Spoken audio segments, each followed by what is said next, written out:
আমরা যেহেতু রেকর্ড হচ্ছে, এটা বিভিন্ন ভাষায় এটা রূপান্তরিত হয়ে বিভিন্ন দেশে যায়।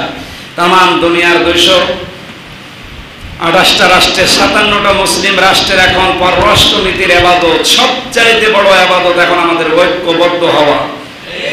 বাংলাদেশটা খণ্ড করে ওরা যারা খ্রিস্টান রাষ্ট্র স্বাধীনভাবে ঘোষণা দেওয়ার চেষ্টা চালাচ্ছে, ঘোষণা দিলে আমরা কিছু বলতাম না, তো এয়ারবেস তৈরি করার মাধ্যমে ভবিষ্যৎ পরিকল্পনা বড় কঠিন। আজকে আবার রোহিঙ্গাদের জন্য যে বিশাল বাজেট দিয়েছে, আপনি বিশ্বাস করতে পারেন ইহুদি খ্রিস্টানরা বিনা কারণে কাউকে 4 আনাও দেয় না, ওর পেছনে অবশ্যই কোনো উদ্দেশ্য আছে।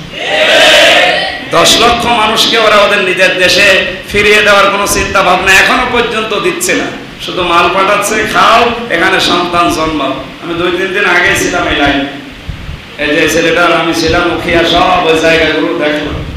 কিছু কিছু মানুষকে ধরে গুম করে ওর ভেতরে নিয়ে যেতে পারলে 10 লাখ 15 লাখ টাকা আপনার কাছে মুক্তি পৌঁছায়। কত ভয়ঙ্কর হয়ে উঠতেছে এই মানুষগুলো। আমরাও হতাম, যদি আমরা এরকম পরদেশী হয়ে যেতাম, আমরাও হয়ে যেতাম। এই জন্য আমরা প্রধানমন্ত্রী আশঙ্কা যেটা করছে, যেটা ভয় পাচ্ছে, এটা যেন সামনে না হয়।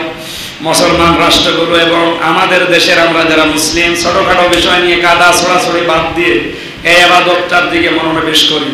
আল্লাহ আমাদেরকে তৌফিক দেন, বলেন আমিন। যদি নিজেদের ভেতরে ঝগড়া মনোমালিন্য এগুলো বন্ধ করতে না পারো, এখনো দেশ হয়ে যাচ্ছে টুকরা টুকরা, স্বাধীন খ্রিস্টান রাষ্ট্র ঘোষণা আসতেছে, ওরা শেষ পর্যন্ত দেখবেন গণভোট চালু করি, কারণ 228টা রাষ্ট্র দুনিয়া কয়টা, আমরা মুসলমান রাষ্ট্র মাত্র 57টা, আর বাকিগুলো সব ওরা, যেহেতু সব ওরা এক, শেষে গণভোটের মাধ্যমে এখানে ওই পূর্ব কলমের মধ্যে দক্ষিণ সুদানের মধ্যে একটা ঘোষণা দিয়ে দেবে যে এটা খ্রিস্টান স্বাধীন রাষ্ট্র। এই ঝামেলা চলছে, আর আমরা আছি নবীন কি ছিল 40 বছর আগে, নবীন আর কয় বছর আগে এই নিয়ে, কয়দিন পর যে এই কথা বলারও জায়গা তো থাকবে না, তো সে চিন্তা আছে। প্রধানমন্ত্রী যেহেতু উনি আজ করতে পেরেছেন, উনি আশঙ্কা করেছেন, ওনার আশঙ্কা তো একেবারে মিথ্যা হবে না, বাস্তবে কিছু হতে যাচ্ছে। আমরা যেহেতু রেকর্ড হচ্ছে, এটা বিভিন্ন ভাষায় এটা রূপান্তরিত হয়ে বিভিন্ন দেশে যায়।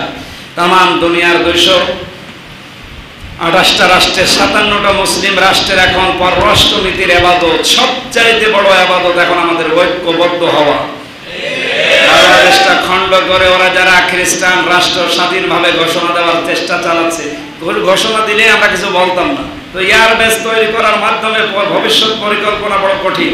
আজকে আবার রোহিঙ্গাদের জন্য যে বিশাল বাজেট দিয়েছে, আপনি বিশ্বাস করতে পারেন ইহুদি খ্রিস্টানরা বিনা কারণে কাউকে 4 আনাও দেয় না, ওর পেছনে অবশ্যই কোনো উদ্দেশ্য আছে।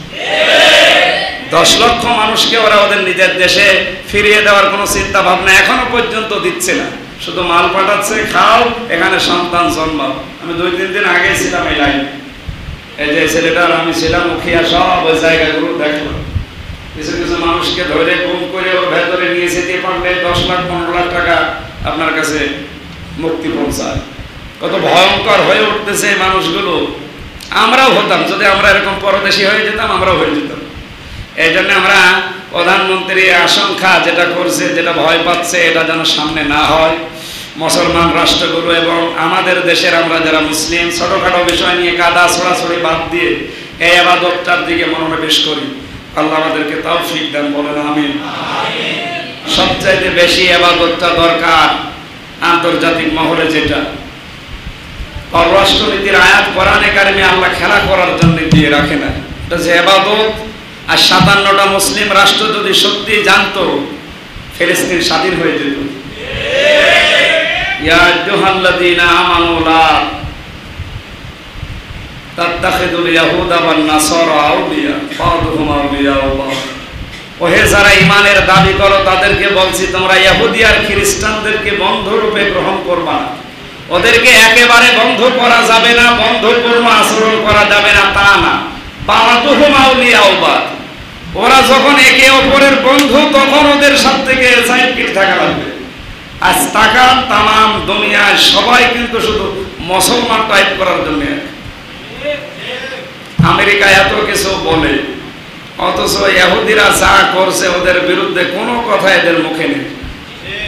গত 3-4 দিন আগে 14 দলের সাথে প্রধানমন্ত্রীর মিটিং ছিল, আপনারা আমার শেষ কথা শুনেছেন? আমরা তো দুনিয়াদারের কোনো খবর রাখি না, আমরা আছি আখিরাত নিয়ে। কেন আগে দুনিয়া দরকার, এরপরে তো এটা দিয়ে আখিরাত তৈরি হবে। আপনি দুনিয়ার খবরই রাখলেন না, দুনিয়ার ইবাদতের জায়গায় আপনার নেই। যেখানে ইবাদত করবেন ওইটা ওর দখলে, আপনি ইবাদত করবেন কোথায়? ওনার আশঙ্কা ছিল এটা, শেষ কথা ওনার 5টা পয়েন্ট ছিল, আমি সব মন দিয়ে শুনেছিলাম। যদিও মিটিংটা গোপনে করেছে, শেষের কথাগুলো উনি লুকিয়ে লুকিয়ে রেখেছে, বলে না। আশঙ্কা করছে চট্টগ্রামের 3টা জেলা নিয়ে পার্বত্য অঞ্চল এবং মায়ানমারের কিছু জায়গা, যেগুলোর বর্ডার রক্ষী যারা আছে একেবারে দুর্বল, এই সাইডটা নিয়ে একটা স্বাধীন খ্রিস্টান রাষ্ট্র বানানোর ষড়যন্ত্র চলছে। আর এর পেছনে কলকাঠি নাড়াচ্ছে এই সাদা চামড়াওয়ালা। উনি কয়েকটা দেশের উদাহরণ পেয়েছে, ইন্দোনেশিয়ার পূর্ব তৈমুরের পরে দক্ষিণ সুদানের। এই যে এরা খ্রিস্টান স্বাধীন রাষ্ট্র অলরেডি ঘোষণা কিছুদিন আগে দিয়ে দিয়েছে। আমাদের দেশটা টুকরা করে এই দেশ থেকে কিছু নিয়ে যদি একটা স্বাধীন খ্রিস্টান রাষ্ট্র এখানে ঘোষণা দিতে পারে, পাশে এয়ারবেস তৈরি করার সিদ্ধান্ত নিচ্ছে।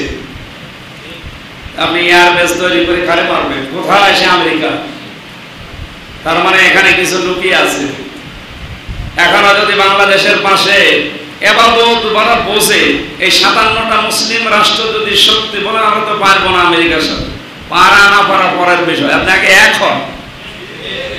পাতিউল্লাহ ওয়া রাসূলহু ওয়া লা তানাযাউ ফাতাফশালু ওয়া তাযহাবা রিহুকুম ওয়াসবিরু ইন্নাল্লাহা মা'আস সাবিরিন। এই আয়াতটা যে কত বাস্তব এখন। এই যে রিহুকুম ওয়াসবিরু, আল্লাহ বলেন তোমরা যদি তোমাদের ঐক্য ঠিক রাখতে না পারো, তাহলে তোমাদের বাতাস বেরিয়ে যাবে। কি বেরিয়ে যাবে? বাতাস মানে কি? বাতাস মানে কি? না, অনেকে মানে বায়ু মনে করছেন না, এ বাতাস ওই বাতাস। আপনি থানাতে যাবেন, দেখবেন, আমি আজকে তো থানায় গিয়েছিলাম রবিবার। থানা আল্লাহ উদাহরণ কি সেট করেছেন দেখেছেন? তোমরা যদি নিজেদের ভেতরে ঝগড়া মনোমালিন্য এগুলো বন্ধ করতে না পারো, এখনো দেশ হয়ে যাচ্ছে টুকরা টুকরা, স্বাধীন খ্রিস্টান রাষ্ট্র ঘোষণা আসতেছে, ওরা শেষ পর্যন্ত দেখবেন গণভোট চালু করি। কারণ 228টা রাষ্ট্র দুনিয়া, কয়টা? আমরা মুসলমান রাষ্ট্র মাত্র 57টা, আর বাকিগুলো সব ওরা। যেহেতু সব ওরা এক, শেষে গণভোটের মাধ্যমে এখানে পূর্ব তৈমুরের মধ্যে দক্ষিণ সুদানের মধ্যে একটা ঘোষণা দিয়ে দেবে যে এটা খ্রিস্টান স্বাধীন রাষ্ট্র। এই ঝামেলা চলছে, আর আমরা আছি নবীন কি ছিল 40 বছর আগে, নবীন আর কয় বছর আগে এই নিয়ে। কয়দিন পর যে এই কথা বলারও জায়গা তো থাকবে না, তো সে চিন্তা আছে। প্রধানমন্ত্রী যেহেতু উনি আজ করতে পেরেছেন, উনি আশঙ্কা করেছেন, ওনার আশঙ্কা তো একেবারে মিথ্যা হবে না, বাস্তবে কিছু হতে যাচ্ছে। আমরা যেহেতু রেকর্ড হচ্ছে, এটা বিভিন্ন ভাষায় এটা রূপান্তরিত হয়ে বিভিন্ন দেশে যায়। তাম দুনিয়ার 228টা রাষ্ট্রের 57টা মুসলিম রাষ্ট্রের এখন পররাষ্ট্র নীতির ইবাদত, সবচাইতে বড় ইবাদত এখন আমাদের ঐক্যবদ্ধ হওয়া। বাংলাদেশটা খণ্ড করে ওরা যারা খ্রিস্টান রাষ্ট্র স্বাধীনভাবে ঘোষণা দেওয়ার চেষ্টা চালাচ্ছে, ঘোষণা দিলে আমরা কিছু বলতাম না। তো এয়ারবেস তৈরি করার মাধ্যমে ভবিষ্যৎ পরিকল্পনা বড় কঠিন। আজকে আবার রোহিঙ্গাদের জন্য যে বিশাল বাজেট দিয়েছে, আপনি বিশ্বাস করতে পারেন ইহুদি খ্রিস্টানরা বিনা কারণে কাউকে 4 আনাও দেয় না। ওর পেছনে অবশ্যই কোনো উদ্দেশ্য আছে। 10 লক্ষ মানুষকে ওরা ওদের নিজের দেশে ফিরিয়ে দেওয়ার কোনো চিন্তা ভাবনা এখনো পর্যন্ত দিচ্ছে না, শুধু মাল পাঠাচ্ছে, খাও, এখানে সন্তান জন্মাও। আমি 2-3 দিন আগে ছিলাম এই লাইনে, এই যে ছেলেটার আমি ছিলাম মুখিয়া, সব ওই জায়গাগুলো দেখলাম। কিছু কিছু মানুষকে ধরে গুম করে ওর ভেতরে নিয়ে যেতে পারলে 10 লাখ 15 লাখ টাকা আপনার কাছে মুক্তি পৌঁছায়। কত ভয়ঙ্কর হয়ে উঠতেছে এই মানুষগুলো। আমরাও হতাম, যদি আমরা এরকম পরদেশী হয়ে যেতাম, আমরাও হয়ে যেতাম। এই জন্য আমরা প্রধানমন্ত্রী আশঙ্কা যেটা করছে, যেটা ভয় পাচ্ছে, এটা যেন সামনে না হয়। মুসলমান রাষ্ট্রগুলো এবং আমাদের দেশের আমরা যারা মুসলিম, ছোটখাটো বিষয় নিয়ে কাদা ছড়াছড়ি বাদ দিয়ে এই ইবাদতটার দিকে মনোনিবেশ করি। আল্লাহ আমাদেরকে তৌফিক দেন, বলেন আমিন।